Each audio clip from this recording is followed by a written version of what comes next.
Assalamualaikum warahmatullahi wabarakatuh.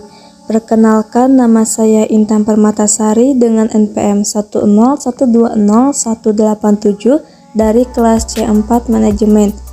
Tujuan dibuatnya video ini untuk memenuhi tugas evaluasi tengah semester dalam mata kuliah Pendidikan Agama Islam. Di sini saya akan membahas mengenai hakikat kematian dan alam kubur. Hakikat kematian. Ketahuilah, banyak orang memiliki anggapan keliru tentang kematian. Sebagian menganggap bahwa dengan datangnya kematian berarti orang itu sudah tidak ada lagi selamanya.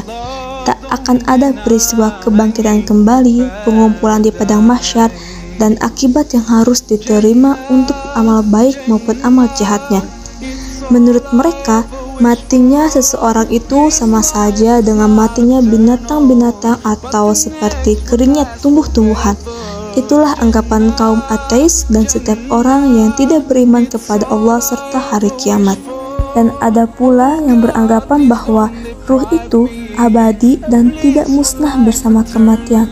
Bahkan yang akan menerima balasan pahala atau mengalami siksaan itu adalah ruh, bukan jasad. Sebab jasad tidak akan dibangkitkan kembali. Semua anggapan tersebut itu keliru dan menyimpang dari sebuah kebenaran, karena berdasarkan pertimbangan nalar yang sehat dan diperkuat dengan kesaksian ayat-ayat Al-Quran dan hadis-hadis, arti kematian ialah perubahan keadaan saja, sementara ruh itu tetap ada setelah terpisah dari jasad, dan ruh itu akan disiksa atau akan merasakan nikmat. Dari segi apa ruh mengalami perubahan? Yang pertama, ia akan terlepas dari matanya, telinganya, mulutnya, tangannya, kakinya, dan seluruh anggota tubuhnya. Yang kedua, yaitu kematian seseorang akan mengetahui dengan jelas apa yang tidak mungkin ia ketahui semasa hidupnya. Sama seperti seseorang yang terbangun akan mengetahui dengan jelas sesuatu yang tidak ia ketahui ketika ia masih sedang tidur.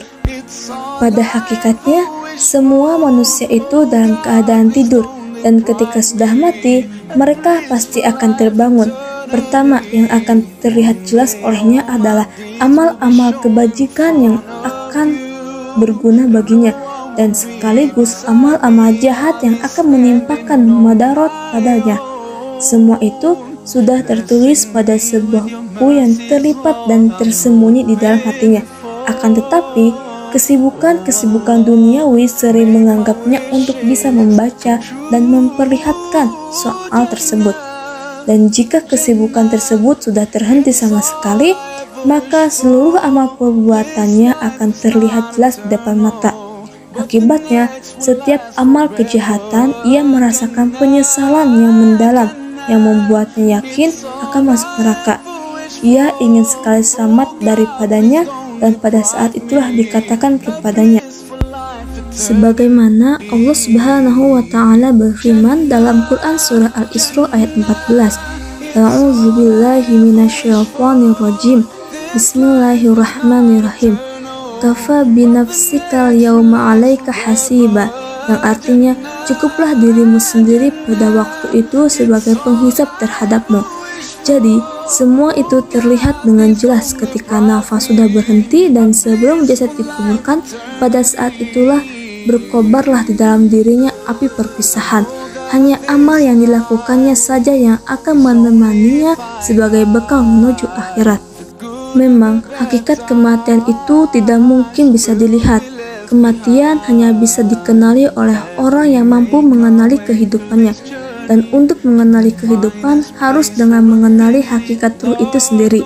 Ketika ditanya soal ruh, Rasulullah SAW hanya diizinkan oleh Allah Subhanahu wa Ta'ala untuk menjawabnya dengan kalimat, "Ruh adalah termasuk urusan Tuhanku."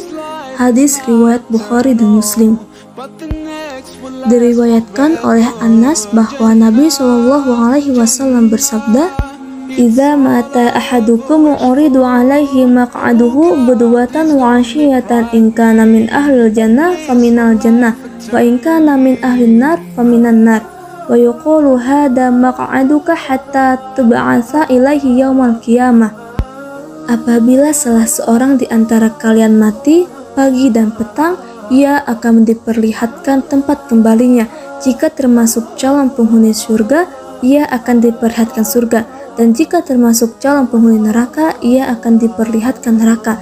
Dikatakan kepadanya, itulah tempat kembalimu sampai kamu dibangkitkan pada hari kiamat. Hadis riwayat Bukhari dan Muslim.